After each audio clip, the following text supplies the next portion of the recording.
Iniciando aqui mais um podcast Café Quente. Antes de mais nada, queria agradecer a todos que nos acompanham. Pedir para quem não nos segue nas redes sociais que passe a seguir. Nosso canal no YouTube Café Quente Podcast. E no Instagram, facinho, @Rogério Cafeteira. E se você puder, aciona lá o sininho, dá um like, que é importante para a gente, para ter essa interação e que a gente tenha mais visibilidade. Hoje o café não vai ser quente, acho que vai ser fervendo.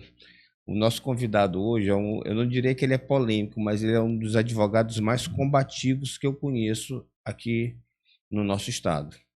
E eu convidei porque a gente está num momento de muita discussão que envolve questões jurídicas e como aqui eu não sou especialista, eu convidei para que ele pudesse explicar alguns fatos que estão ocorrendo aqui no Maranhão, de pedido de afastamento, pedido de CPI, e que ele pudesse esmiuçar isso para nós de uma forma muito isenta, para que as pessoas possam ver o que realmente está acontecendo e ter essa compreensão. Às vezes a gente olha um processo e não entende quem é leigo.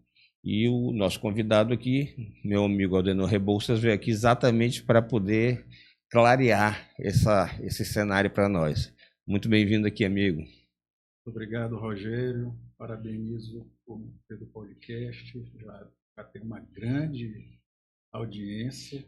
Eu sou um dos que sempre assisto, sempre acompanho. E fico muito honrado pela oportunidade de falar sobre as minhas impressões a respeito dos textos, dos contextos e dos pretextos que estão em voga agora, tomando conta do judiciário e da política.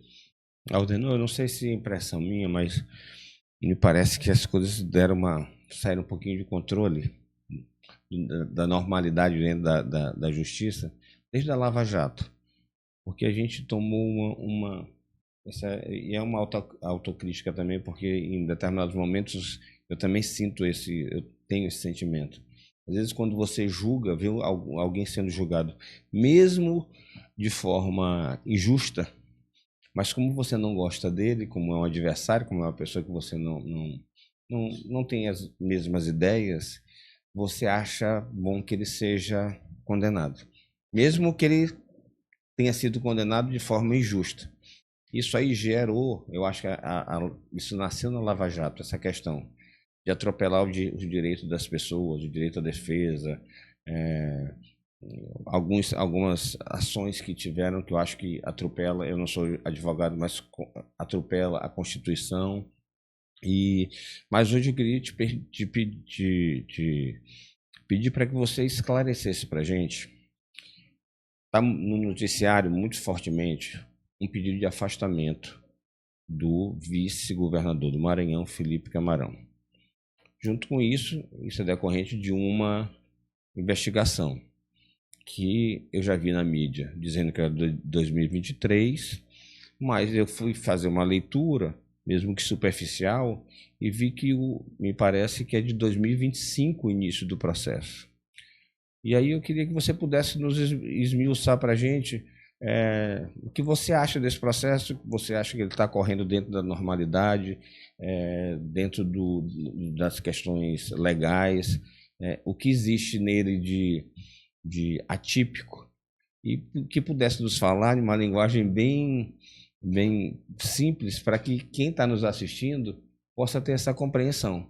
Porque primeiro que a gente teve notícia através de um blogueiro, né? Onde supostamente ele teve acesso a um processo que estava em sigilo. Aí eu queria que você pudesse dissertar um pouquinho para a gente sobre isso. Bom, o vazamento do processo sigiloso eu vou pedir só precisa ser apurado. O jornalista fez o papel dele de manter todos nós informados e publicou o documento. O documento para os jornalistas é o que se chama fonte zero. Eu posso discordar do texto, eu posso discordar do contexto, não sei o quê, mas o documento existe. E eu gostaria que a gente ficasse restrito ao documento para evitar especulações que não vão contribuir para um debate saudável. O que eu chamo de debate saudável? É que, como você pontuou a respeito da Lava Jato, não só o Mensalão, a Lava Jato e outras operações têm sido objeto de grande questionamento. Por quê?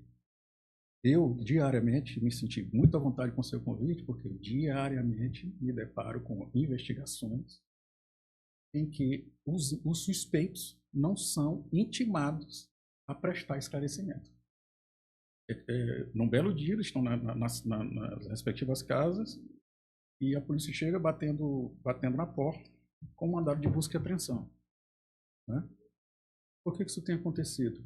Porque o judiciário, enquanto primeiro garante da ordem jurídica, não tem exigido do Ministério Público uma demonstração de que, se ele for ouvido antes, haverá perecimento de prova, haverá risco de destruição de prova. Por que eu estou tocando neste ponto específico? Porque o documento do pedido de afastamento não menciona a prévia intimação do vice-governador para prestar esclarecimentos perante o Ministério Público. E isso foi o que me causou mais estranheza. Ora, pelo número do procedimento investigatório criminal que tramita no Ministério Público e pelo número do processo perante o Judiciário. Eu só pedi, Anderson, você consegue botar para a gente aqui para o documento? Nós estamos falando que isso existia desde 2025. Então, a primeira questão é: por que o vice-governador não foi intimado para prestar esclarecimento a respeito dos fatos, se a investigação remonta, no mínimo, a 2025? Primeiro ponto. Segundo ponto que me causou uma estranheza. Que isto era na época que ele era secretário de Educação, 2023 e 2024. E aqui surgem duas vertentes. A primeira delas: esses documentos estão sob custódia da Secretaria de Educação ou do Tribunal de Contas do Estado, porque certamente essas prestações de contas foram já entregues. Então, me causou alguma espécie, qual seria, o que o vice-governador iria fazer para destruir prova, algo do tipo. Né? Outra coisa que me chamou bastante atenção no pedido de afastamento, você pode ver que os números são 2025, tá, Rogério? Sim. E o que me chamou a atenção, se você puder baixar, acho que a página 3 ou 4 já, a página 3 ou 4, é que ele vai pedir para que a defesa técnica, ou seja, que os advogados do vice-governador também não sejam ouvidos. Quer dizer, ele nem ouve o vice-governador e não quer que o desembargador decida após a oitiva dos advogados do vice-governador. Por que isso? Isso é o comum? Isso deveria ser o comum. Eu gosto sempre de dizer, esse estado de coisas está correto, mas por que isso deveria ser comum?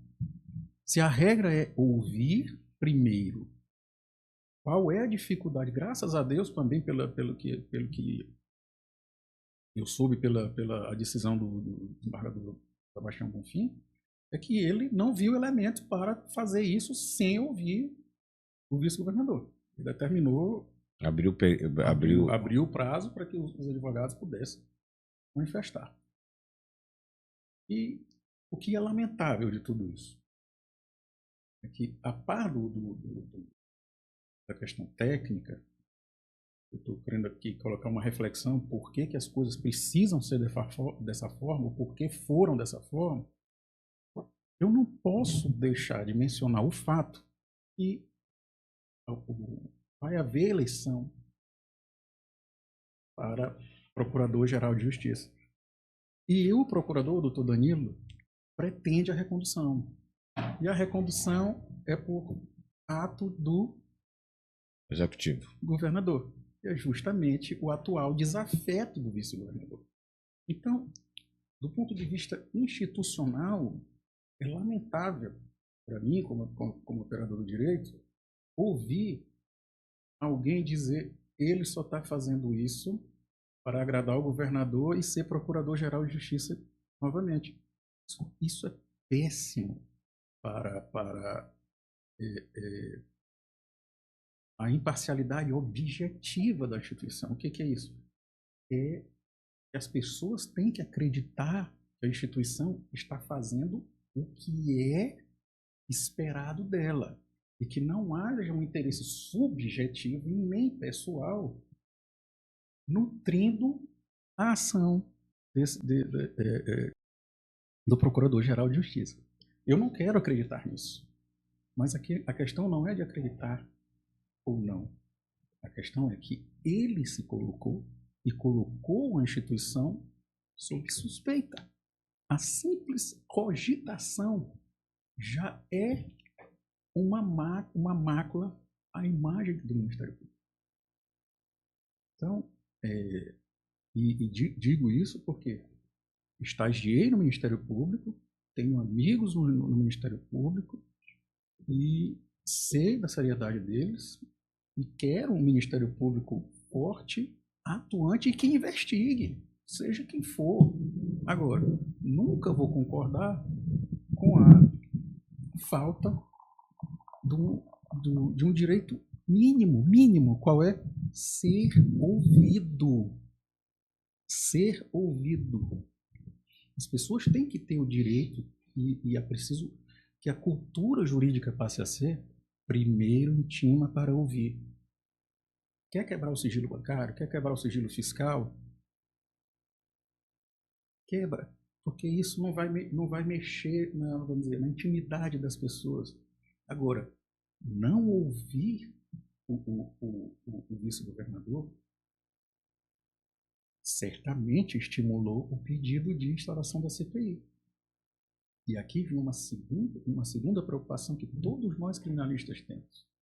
É que o processo penal não seja utilizado para assassinar reputações. Então, no momento em que eu não colho o depoimento do vice-governador no GAECO, perante a autoridade, e abro espaço para que isto ocorra na Assembleia Legislativa, nós temos aqui outra reflexão a fazer. Por que existe CPI? Por qual motivo isso existiu nas Constituições? Como isso existe nas Constituições? Porque antes de todos serem concursados, se investigava o que queria, o que o chefe do executivo queria, o que o prefeito queria. Mas agora todas essas carreiras de investigação, os procuradores também, são todos concursados. Então, essas pessoas não devem mais subordinação e nem satisfação. Nós temos aqui um PIC, um procedimento investigatório criminal, acontecendo. O GAECO está investigando qual seria, nesse cenário, qual seria a necessidade de uma CPI? Acompanhar o que o GAECO está fazendo? Será que os deputados não têm nada mais importante para fazer do que acompanhar o GAECO? O serviço do GAECO, que eles são regiamente remunerados para fazer. e que estão fazendo, e ótimo que estejam fazendo. Eu, como cidadão, quero a investigação. Agora, quero também que o investigado tenha o mínimo direito de ser ouvido, seja por si, seja através de seus advogados. Isso que está me chamando muita atenção no comportamento ministerial. Aldeno, deixa eu te fazer uma pergunta como leigo, né? Diga. Tu falaste sobre a época em que é registrado a que se refere o inquérito. Sim. Seria 2023, 2024, onde o então vice-governador ocupava a função de secretário de Educação. Que supostamente não, obviamente essas prestações de contas já foram encaminhadas para o Tribunal de Contas do Estado. Não seria, se eles dizem que existe uma movimentação atípica, o natural, te perguntando porque eu realmente não sei da dinâmica, não existiria uma investigação para saber a origem desse recurso? Ou isso não faz parte, não é parte nesse momento de um inquérito como esse? Olha, desculpa, eu não tenho elemento para te dar essa resposta e nem para sugerir o que houve. Por quê? Porque o documento do Ministério Público faz referência a uma comunicação do COAF sobre movimentações atípicas de algumas pessoas. E relaciona essas movimentações atípicas ao gabinete do vice-governador.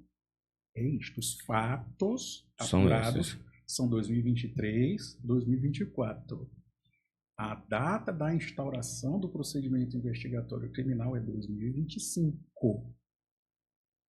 Tá certo? Então, eu realmente não tenho como porque eu estou preso no documento. Perfeito. Eu não sei o que é que eles efetivamente têm. Você está falando dentro da questão da legalidade, dentro do processo. Dentro vamos dizer, da peça que o Ministério Público disse. É porque a proposta que ele disse. Eu não quero que você responda por hipótese, mas é só porque é só um comentário. Hoje eu assisti a Mirante, uma amiga Carla Lima, fazendo ela faz pela manhã um quadro, né, sobre política. E lá foi dito, e salvo engano eu não assisti, mas me disseram que o deputado Iglesias falou que essa investigação teria tido início por uma quebra de sigilo bancário de alguns militares e que foi causado por uma reportagem do Fantástico, onde alguns militares teriam comprado carros com descontos para taxistas e estavam usando de forma particular. Inclusive, cita que um dos militares adulterou a placa, que a placa de táxi, a letra é vermelha, e esse estava com a letra preta, a placa. E supostamente o que ela disse é que vinha dessa época. Eu não consegui entender, porque até, inclusive, eu acho que a questão do Fantástico, eu não posso precisar aqui, mas creio que não seja de 2023 nem 2024 esse fato. Eu me recordo desse programa do Fantástico. Eu me recordo desse episódio no Fantástico. E eu não tenho nenhum motivo para não considerar a veracidade da jornalista Carla Lima. Não é isto. Mas as lentes do jornalista são um tanto distintas das lentes do advogado. Então, ainda que isso seja verdadeiro, não é isto que está na peça. É possível que isso tenha sido uma investigação e aí o efeito multiplicador. Encontra uma coisa que leva a outra, que leva a outra, que leva a outra. Eu não estou afastando a hipótese.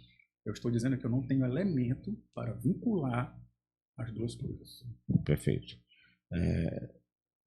Também causou um pouco de surpresa para algumas pessoas o pedido de afastamento do vice-governador. E assim, como advogado, você veria uma necessidade para que isso fosse feito agora, Porque, assim, eu como leigo, todo dia a gente olha uma operação e eu vou dar um exemplo de Turilândia, por exemplo. Antes de haver a prisão, houve uma busca e apreensão. No caso do governador, nunca houve busca e apreensão, absolutamente nada. A função que ele exerce hoje não é de executivo. Ele não tem comando sobre nenhuma instituição que tenha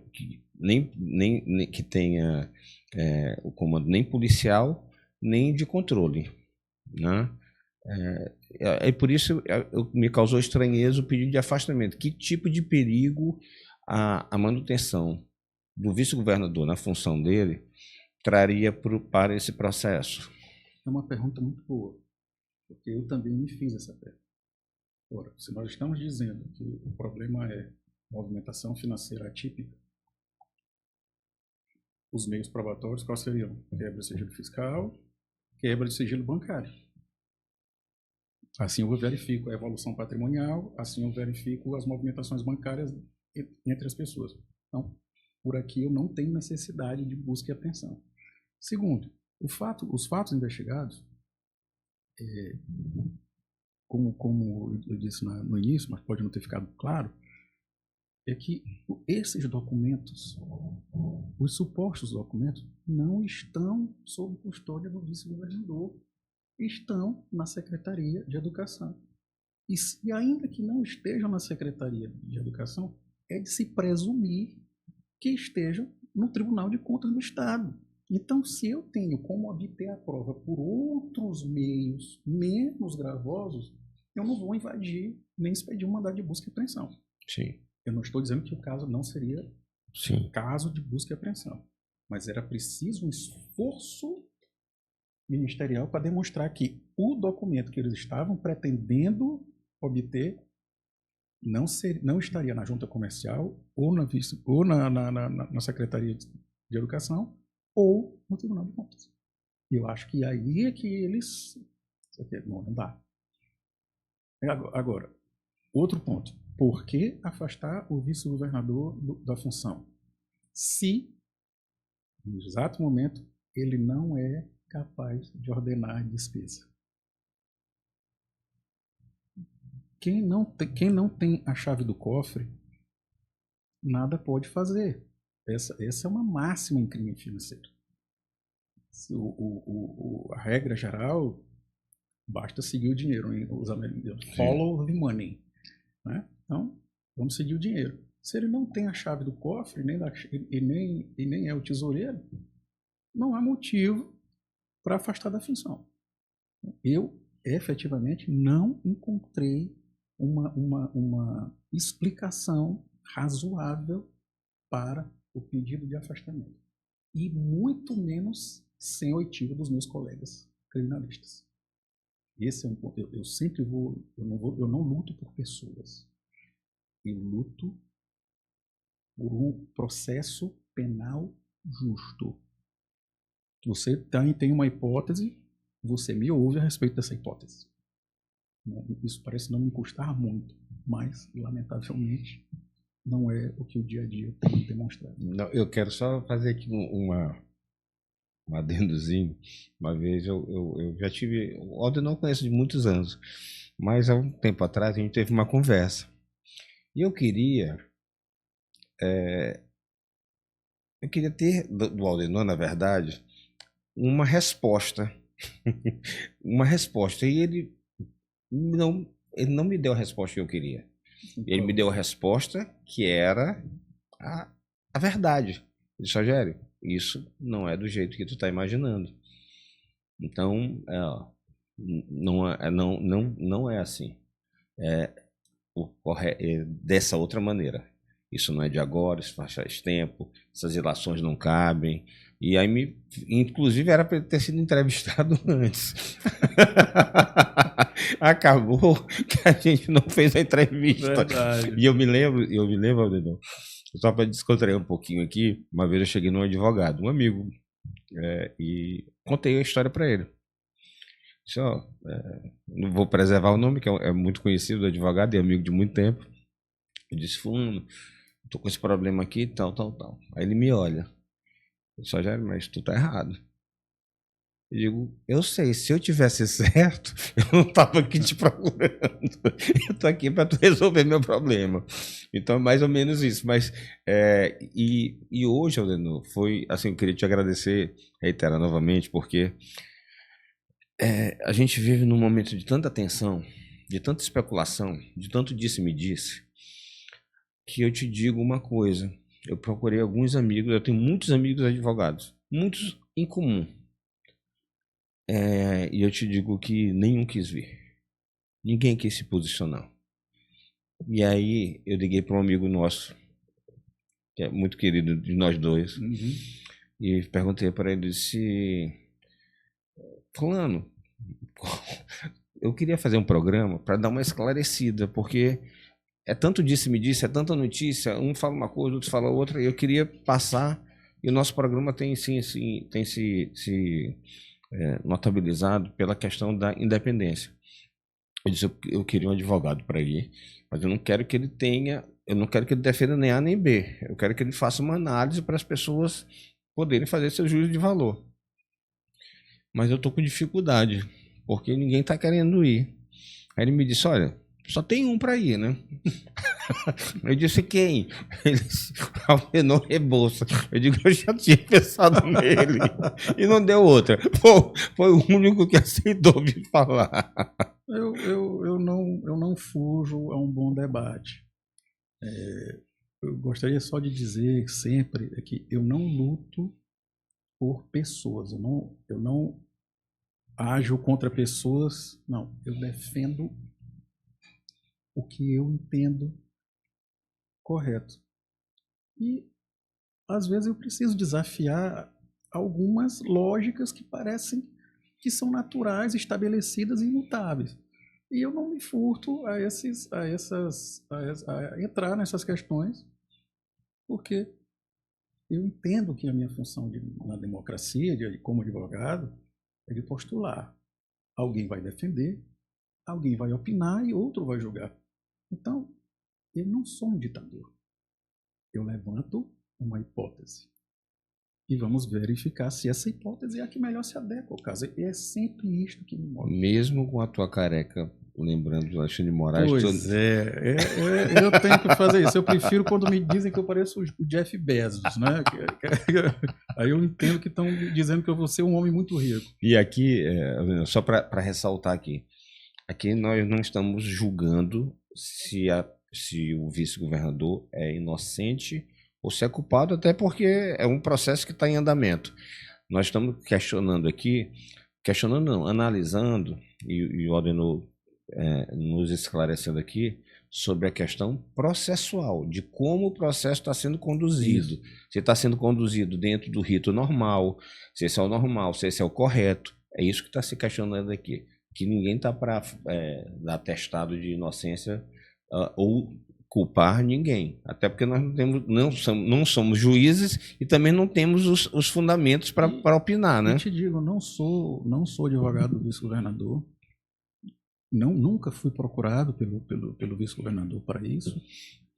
Mas eu estou aqui dizendo, olha, as coisas estão acontecendo dessa forma, elas não devem ser dessa forma.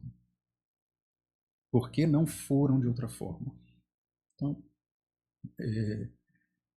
eu vi ontem o pedido lá, a instauração da CPI. Sim. E o meu primeiro pensamento foi, eu preciso explicar isso para os meus filhos. Eu vou ter que explicar isso para os meus filhos, vai ser difícil, mas eu vou tentar. Por quê? Porque foi esse mesmo parlamento que deu 41 assinaturas que atestaram que o sobrinho do governador tem notório saber jurídico. Esse mesmo parlamento. E agora esse parlamento encontra 14, tem assinaturas suficientes para uma CPI em desfavor do vice-governador. Aí eu chego, não, duas hipóteses eu vou precisar explicar para os meninos. Uma, eles têm notório saber jurídico, tanto que verificaram que isso é um caso de CPI e votaram assim. Ou eles estão alinhados Esses aí são os mais alinhados com o governador e apuseram as suas assinaturas. Assim como apuseram a assinatura lá, por ocasião do sobrinho do governador para o TCE. Eu quero que eles façam a reflexão. Por que o nosso parlamento não demonstra sinais de altivez institucional? Eu não vou conseguir explicar para os meus filhos e para ninguém por que uma CPI foi instaurada para acompanhar o serviço de investigação do procedimento investigatório criminal do Ministério Público. Adenor, tu acha que isso, para a gente levar para Brasília, para sair um pouquinho aqui, tu acha que a CPMI do INSS tem alguma semelhança com isso? Ou tu vê diferença nesse caso? Eu não vi a decisão do Supremo Tribunal Federal ainda a respeito do não prorrogação da CPMI, sim, mas pelo que eu li, a fundamentação foi parecida. Nós já temos a Polícia Federal, nós temos o Ministério Público Federal estruturados e bem estruturados. Então, não há necessidade de fazer dessa investigação um comício. Então, exploração política. A própria CPMI, a instauração dela fica meio parecido, é tu acompanhar o trabalho da Polícia Federal, do Ministério Público, dos órgãos de controle. E para que isso? Para quê? Qual é a finalidade prática? É só fazer um gesto para o governador? É só fazer um gesto contra o vice-governador? É um ato de oposição? Eu como cidadão não quero ter essa dúvida. Eu espero que o parlamento haja quando ele precisa agir efetivamente. E não para ganho político em cima de investigação. Eu nunca vou aplaudir o direito penal, o processo penal do espetáculo. Assim como uma missa tem uma liturgia e é um ato solene, a investigação deve ser revestida de toda solenidade e ritualística. Por quê? Para que a reputação das pessoas não seja atingida. Eu não tenho muito a falar do vice-governador, mas eu sei que ele é professor. Eu imagino como isso chegou na comunidade acadêmica. Eu sei que ele tem títulos acadêmicos. E por que esse homem não foi ouvido? Por que esse homem... Eu não estou falando do político. Sim, sim. Ele é um procurador federal.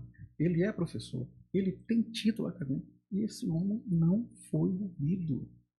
Eu vi ele dizer, inclusive, que não foi citado em nenhum momento do processo. Não. Pô, mas se querem colocar o nome dele, seja lá por qual motivo, intima o cara para ele prestar esclarecimento. Qual é a dificuldade? Isso, as 60 páginas que o Ministério Público usou para pedir o afastamento, não explica. 60 páginas. Explicação para não ouvir o governador, para não colher o depoimento do governador. Zero. Eu estranhei, eu queria só para te explicar para a gente também por que o foro desse pedido é o TJ.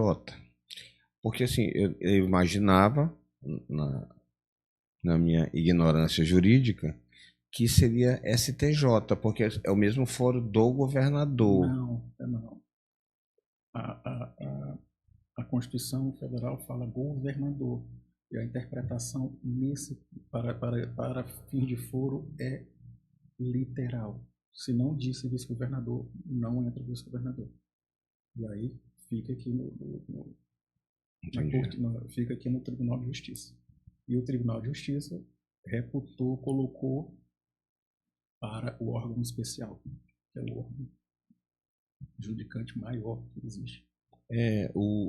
Esse processo está com o desembargador Sebastião Bonfim. Bonfim. Eu não conheço pessoalmente, mas nunca ouvi nada que desabonasse a conduta dele. E graças a Deus, ele está numa Câmara Criminal. Então, ele está na matéria de afinidade vamos dizer, da judicatura diária. Ele já vem na Câmara Criminal desde que ele ascendeu ao tribunal. Então, eu acho que isso é uma boa. Você ter um julgador que seja especializado já na matéria é melhor. Favorece. Que tipos de decisão, num caso desse, podem ser tomados pelo TJ?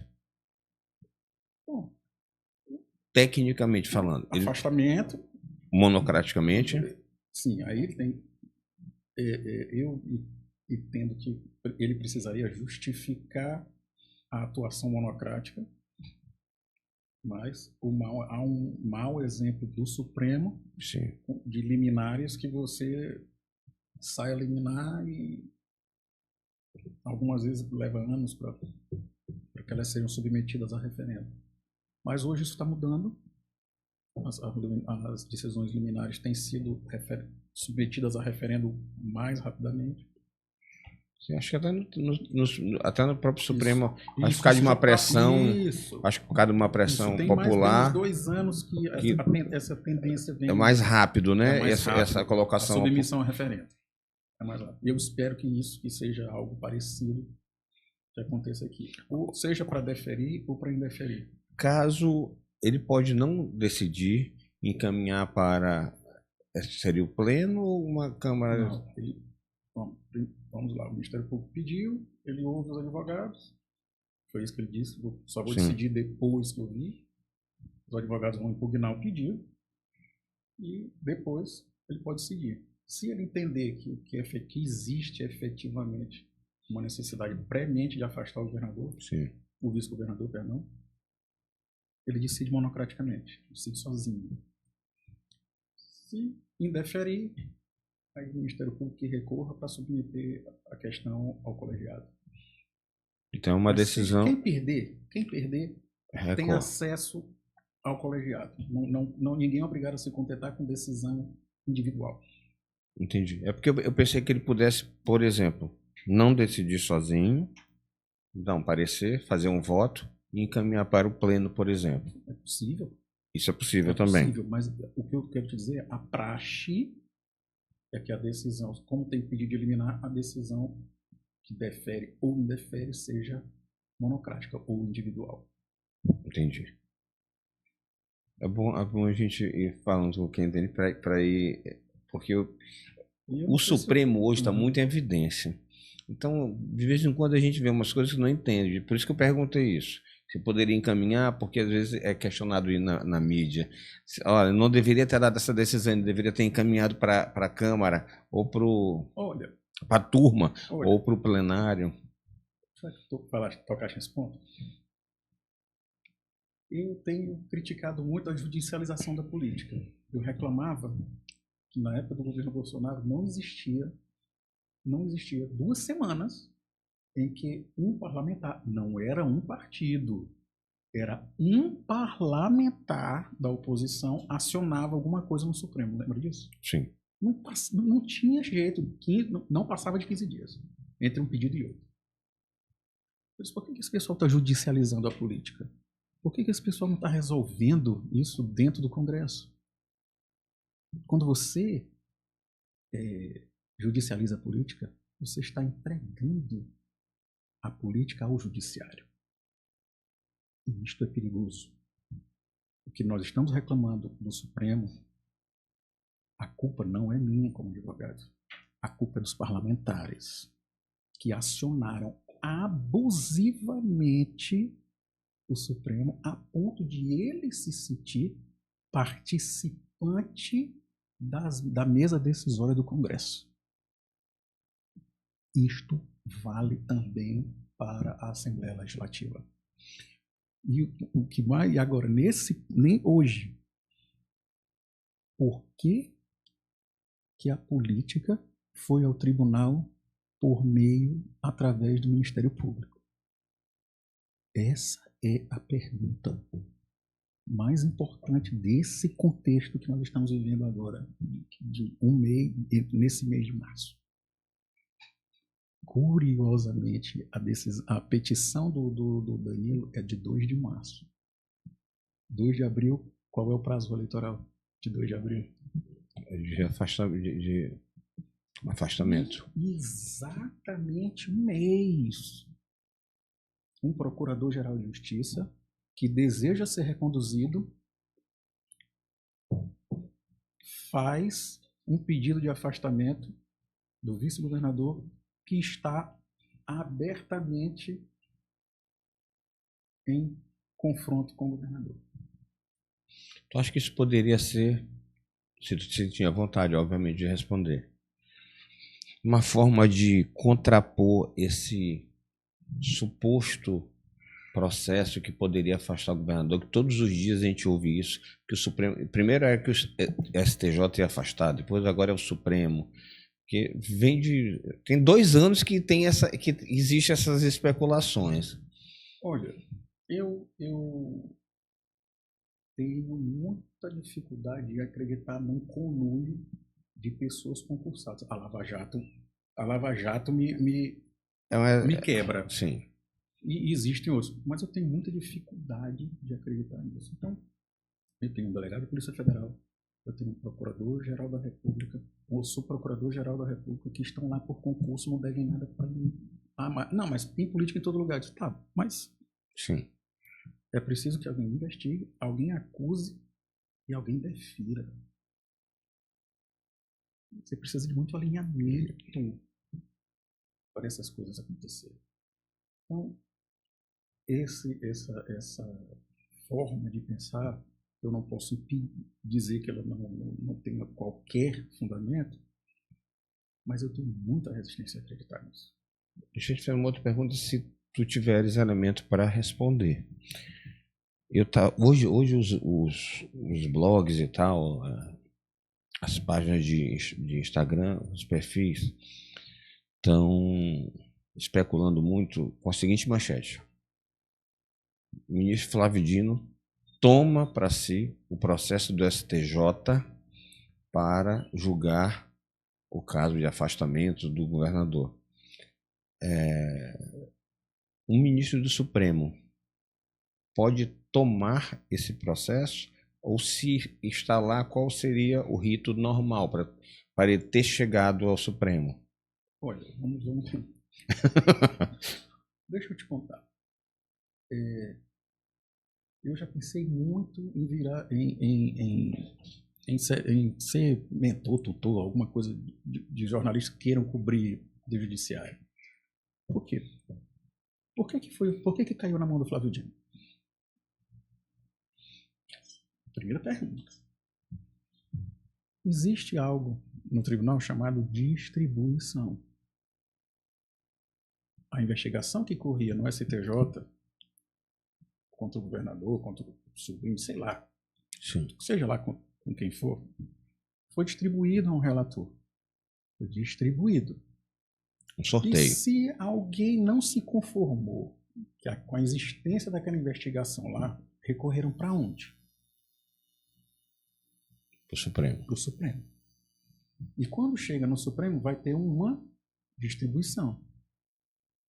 É possível que tenha caído para o Flávio Dino? Sim.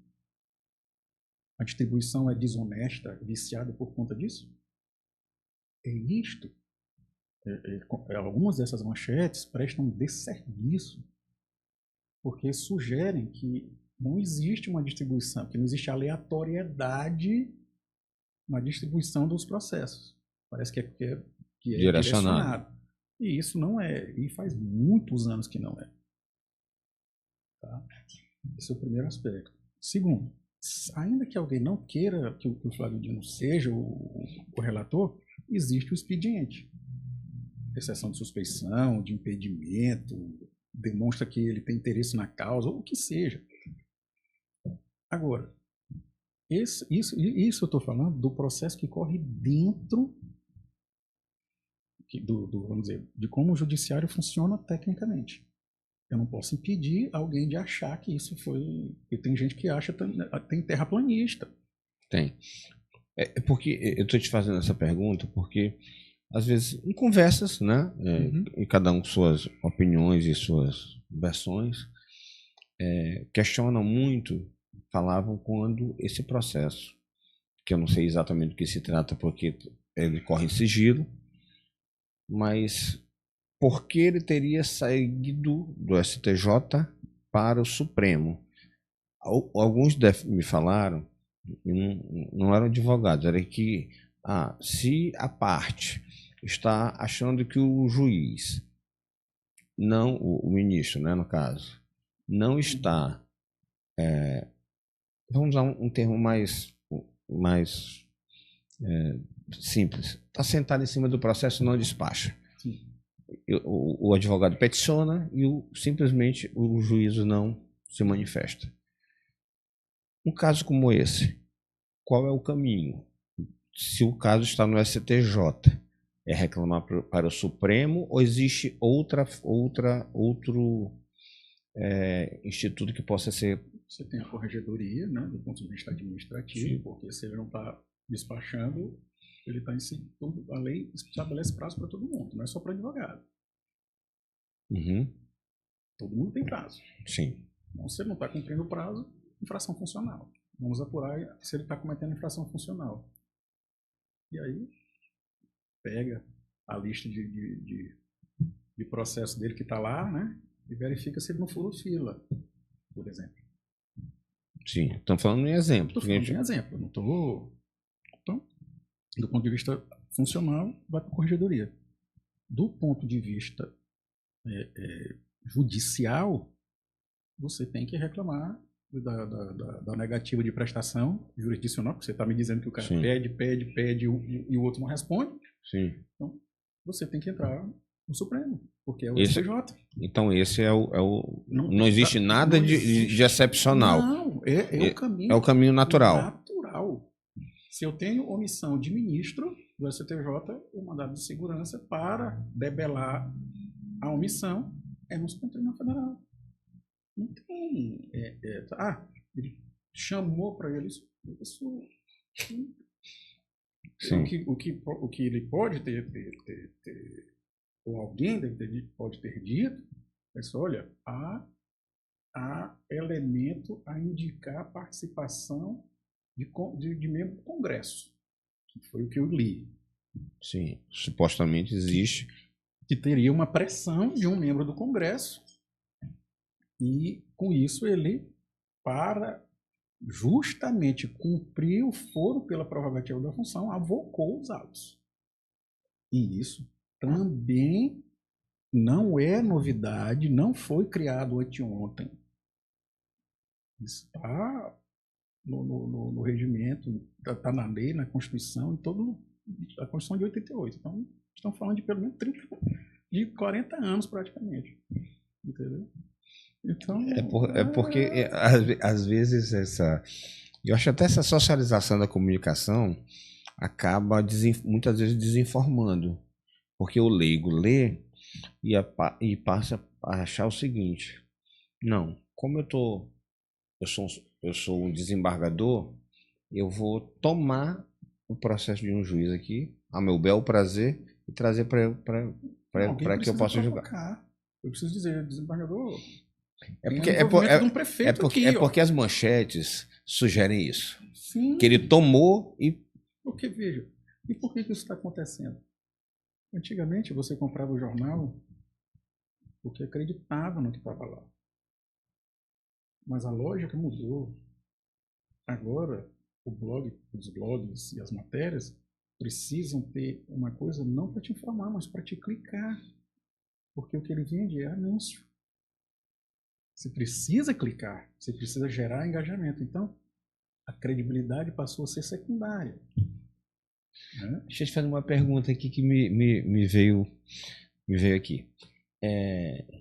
Foi criado um grande escarcéu sobre a questão do uso do ministro Flávio Dino de uma caminhonete, de uma SUV blindada. Eu não sei se tu tens Porque às vezes a gente faz uma pergunta e o advogado não gosta de responder no achômetro. Isso. Ele para responder, ele quer ter alguma materialidade, ter lido, conhecer realmente o que acontece. Se tu terias elementos para dizer se esse carro foi concedido para uso do Flávio Dino e, como dizem alguns blogs, da família, isso é irregular? Vamos lá. Ou é uma questão subjetiva? Quando essa matéria chegou, quando esse tema chegou, eu disse, gente, vamos lá, vamos. Existe nas auditorias, existe a não conformidade, a irregularidade e o ilícito. Tá? Então, o veículo é para uso de membro do Poder Judiciário. Alguma dúvida quanto a essa premissa? Não. O Flávio Dino é membro do Poder Judiciário? Sim. Então, vamos admitir que não exista o documento de cessão. Na tua visão de leigo, isso é uma não conformidade, uma irregularidade ou um ilícito? Não conformidade. Faz o documento. Mas sabe Se o que problema era a falta do documento, Faz. faz o documento. Esqueceram de fazer o documento? Tá. Teve algum prejuízo para o erário? Não. Ofendeu alguém? Alguém deixou de ser, vamos dizer, algum direito de terceiro deixou de ser atendido? É porque eu vi alguns questionamentos sobre o seguinte: não, ele pode usar, mas só ele, a família não. Sim. Aí, vamos ver. Aí outros o rebatem. Diz, olha, o Flávio é o segundo ministro mais atacado, mais Contestado, vamos colocar assim, contestado. ameaçado. Obviamente que isso se estende para a família dele. Então como leigo, acho natural que se ele tem 2 filhos pequenos e uma esposa, que esse carro faça Olha. E a outra questão, que eu não vi ninguém falar. E o pessoal acha assim, tem muita gente que acha que eu sou flavista, mas apesar dele ser meu amigo, eu ser muito grato a ele por questões passadas. E eu tenho esse hábito de ser grato a quem me ajuda. Mas eu acho que o Flávio não chegou lá no TJ do Maranhão, entrou, pegou a chave de uma caminhonete e saiu com a caminhonete. O tribunal concedeu o carro para o uso dele. Então, assim, eu não vi ninguém questionar o tribunal. Então, olha, se houve alguma falha, alguém não providenciou um documento, tá? Então, é ilícito, é ilícito. Mas, gente, calma. Faltou um documento. Isso prejudicou alguém? Não. Prejudicou o erário foi... Não. Então, é não conformidade. Faltou somente o documento, assina aqui, acabou. Agora, eu me sinto muito à vontade de falar sobre carro blindado, porque eu questionei essa aquisição desses veículos, porque o tribunal não apresentou, nunca apresentou, as estatísticas comprobatórias do suposto risco que os magistrados maranhenses têm. Tá bom, você comprou 4, por que não foram 10? Como foi que você chegou em 4, não 5, 6, 7? Quantos BOs tem? Quantos magistrados se disseram ameaçados? Isso não existe. Eu nunca vi. Então, e vejo magistrados caminhando na litorânea, caminhando no espigão, caminhando. Então, se esse risco é efetivo, eu preciso saber esses dados. Tá? Então, o juiz da vara de crime, de crime organizado pedir um veículo, eu nem pestanejo. Eu não preciso, eu nem pestanejo, por quê? Porque ele já entra A função dele já sugere. Ele já entra em qualquer lugar olhando para as mesas. Se alguém não está seguindo, se alguém não está acompanhando, fazendo o levantamento da rotina. Então, alguém me dizer que a esposa do Flávio e o filho do Flávio andam, têm a liberdade de andar nas ruas e não serem molestados, não serem xingados por serem simplesmente familiares dele, eu acho que essa pessoa está vivendo num planeta diferente do meu. Porque eu tenho visto juízes, eu respeito muito a magistratura. Eu recorro muito, impugno tudo, mas a minha função é essa, a dele é de decidir. Se eu não concordo, eu recorro. Mas tem uma hora que acaba o recurso. E você precisa aceitar que esse foi o jogo. Então, eu quero que eles decidam com ampla liberdade. Sem medo de retaliação. Eu não concordo com várias decisões do Flávio. Mas eu quero ele lá. Ele é maranhense. Ele é maranhense. Só por isso eu já quero ele lá. Eu espero que ele olhe mais para o meu estado. Tá? Isso não me torna flavista. Eu questiono as decisões, acho que precisam freá-lo em alguns momentos. Está faltando isso no plenário. No plenário hoje nós temos 3 jogadores só. É o Flávio, o Alexandre e o Gilmar. O resto é administrativo. Você percebe claramente o funcionamento do tribunal é esse. Isso está certo? Eu não gosto. Mas por que isso está acontecendo? Porque com o Bolsonaro fora do tribunal, Bolsonaro foi capaz de unir o tribunal homogeneamente. Depois, eles começaram a se fraturar. As ilhas, o arquipélago está voltando a se formar. Não se iluda. Aqui também está acontecendo isso. Porque eu vejo no Tribunal de Justiça e já existem as fragmentações. E é bom que exista. Então, só por curiosidade, vem à tua memória alguma decisão de Flávio que tu discorda? Vou te dizer, aqui me causou muita espécie. Os penduricários. Eu concordo no mérito, mas ele pegou uma ação que era só de um município e universalizou. E isso, eu não me lembrei disso ter acontecido. Entendi. No Supremo. Tu é contra os penduricários, mas tu discorda da forma como ele fez o...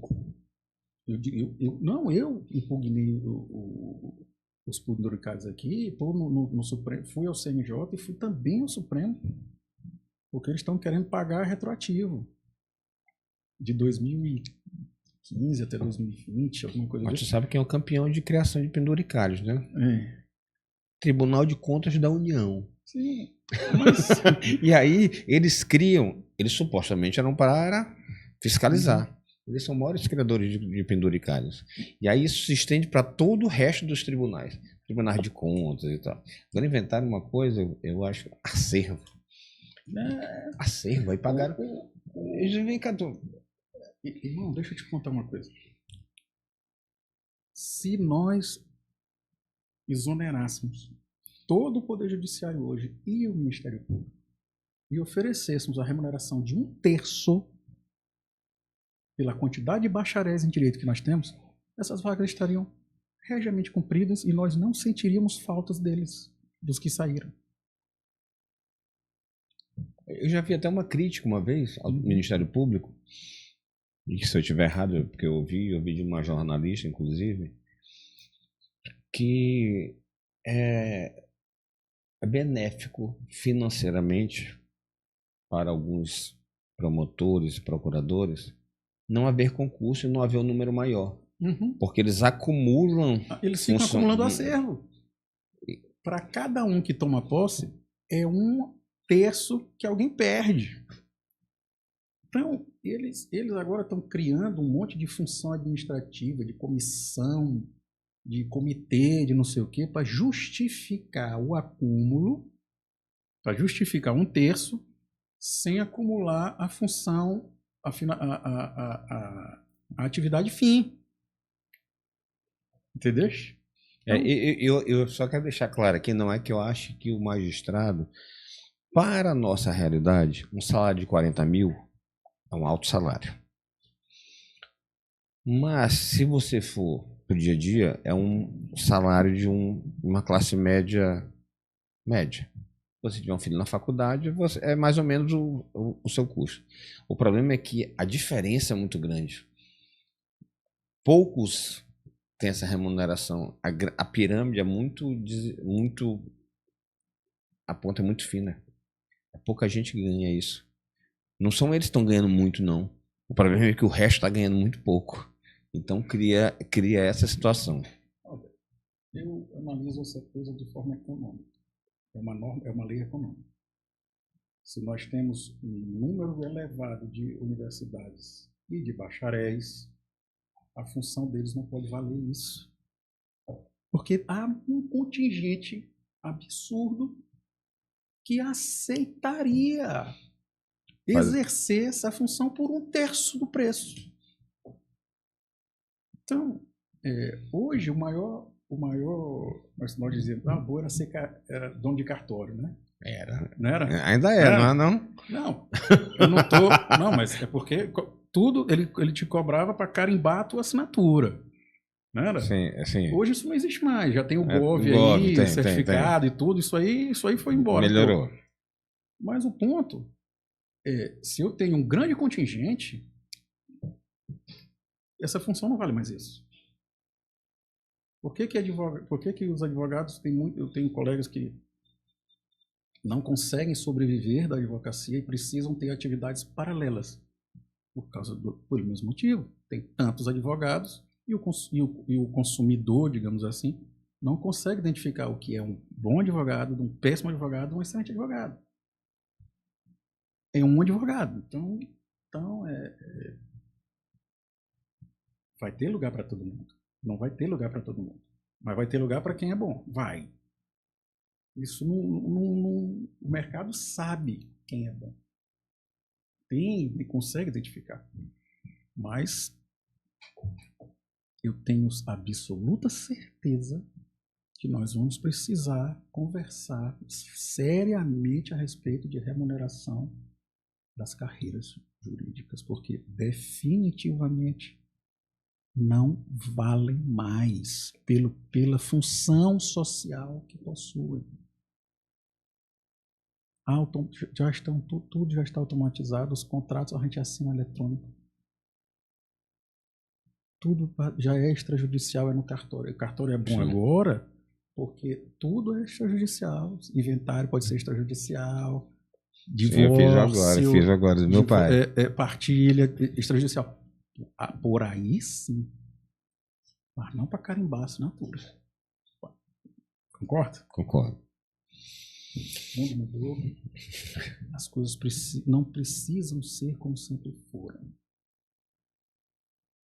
Esse é meu lema de vida.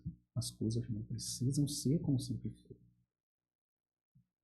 Vamos propor algumas coisas diferentes. Galdeno, queria te agradecer aqui. A conversa estava boa, a gente poderia falar horas. Que tem duas coisas que eu gosto de conversar. Uma eu não sou, mas gosto. Eu gosto de conversar sobre direito. Sou meio frustrado, né? Mas eu acho que ainda dá tempo de eu fazer a faculdade. Tenho absoluta certeza que dá. E a outra é de política. Então, assim, eu queria te agradecer, aproveitar porque o nosso tempo está esgotando. E você sabe que eu tenho um compromisso, né? Inadiável. E aí, eu queria te agradecer de verdade muito por ter vindo aqui. Te agradecer também por essa tua franqueza, que hoje em dia também não é muito comum. Hoje a gente, muitas vezes, as pessoas começaram a ter um pouco de medo da justiça. Em vez de acreditar nela, a gente começa a temer. Né? Você fala alguma coisa e ser retalhado, ser perseguido, ser condenado. E essas pessoas têm razão, sabe por quê? Do ponto de vista puramente funcional, os juízes, os magistrados e os promotores deveriam querer atuar nos juizados especiais, que as coisas são menos graves, os crimes são de menor potencial ofensivo e tudo. Por que que eles correm para as varas cíveis? Eu nunca consegui entender isso, que o acervo é mais complexo, que tem sempre alguém reclamando, pedindo uma liminar, que tem alguém morrendo, que tem alguém... Cara, a vida seria tão tranquila se fosse um juizado especial criminal, mas o pessoal corre para civil. Porque eu vi, para todas as pessoas eu faço essa pergunta. Aldenor, muito obrigado, meu amigo. Muito obrigado pela sua presença, pela sua contribuição, pelo seu esclarecimento sobre algumas questões que são muito faladas e para nós leigos, às vezes a gente acaba criando uma opinião distorcida por não conhecer as leis, né? E aí a gente começa a achar que as coisas acontecem de uma maneira de acordo com a vontade de alguns, quando não é isso que acontece. É porque as leis, as regras que não foram criadas ontem, funcionam dessa maneira. Meu amigo, sempre eu tenho um compromisso com o meu grau. Eu tenho que contribuir socialmente. Isso é um compromisso que eu assumo tanto na minha faculdade quanto na minha carreira, ao prestar o compromisso perante a obra. Então, sempre que precisar de esclarecimentos, eu estarei disposto a retornar. Muito obrigado. Obrigado. Pessoal, encerrando aqui mais um podcast Café Quente, hoje com um amigo advogado, Aldenor Rebouças. Continue seguindo a gente, nos prestigie, nos siga nas redes sociais, no YouTube. Não esqueça, Café Quente Podcast, no Instagram, @RogérioCafeteira, e até a próxima.